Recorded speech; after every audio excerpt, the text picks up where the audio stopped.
On Wednesday, NBC4 Washington's Scott MacFarlane, a leading reporter covering the Capitol riot trials, reported that one of the latest cases portends big warning signs for participants in the attack.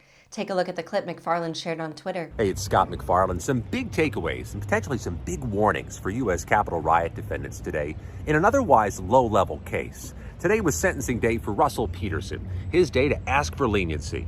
Peterson pleaded guilty to a misdemeanor in his case, unlawful picketing at the Capitol. He faced up to 6 months in jail at sentencing, and he ended up getting 1 month. It's what the judge said, though, during the proceedings that is so telling and so striking.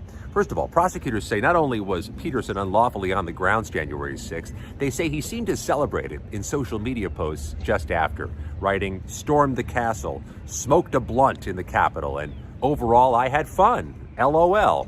The judge said she was particularly troubled by that LOL message, saying it doesn't seem right somebody would communicate laughter or fun during the horrors of January 6th. She said the LOL stuck in her craw.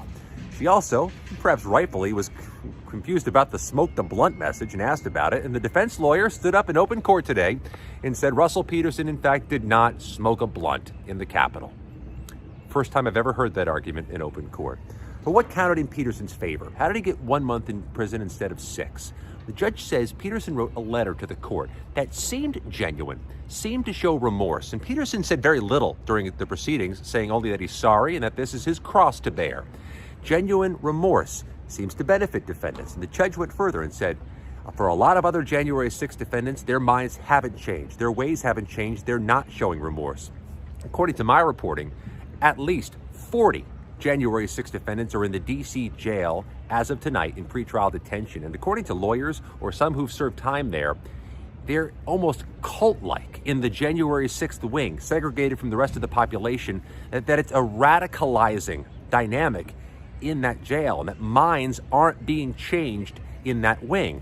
That's going to be a problem down the road. What's more, the judge said this, said Donald Trump and the White House rally may have stoked the mob, maybe partly responsible for that mob, but that the defendants are, in her words, adults, and they bear responsibility for what they did that day. Another possible warning for the defendants not to assume Donald Trump will be a get-out-of-jail-free card.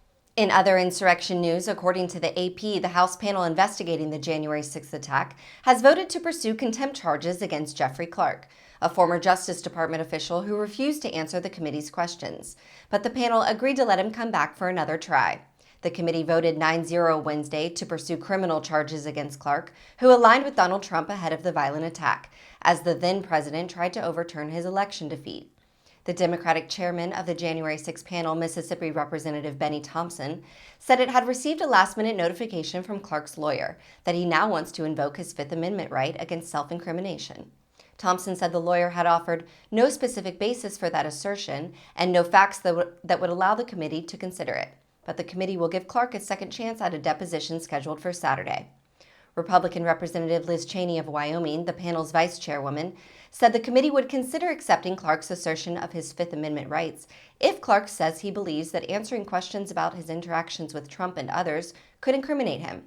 Cheney added, quote, "It is important to note, however, that Mr. Clark is not excused from testifying simply because President Trump is trying to hide behind inapplicable claims of executive privilege." Thank you for watching. Please be sure to visit us at rawstory.com. And if you'd like to see more of the Raw Report, please like and subscribe. And join others who like their news raw too.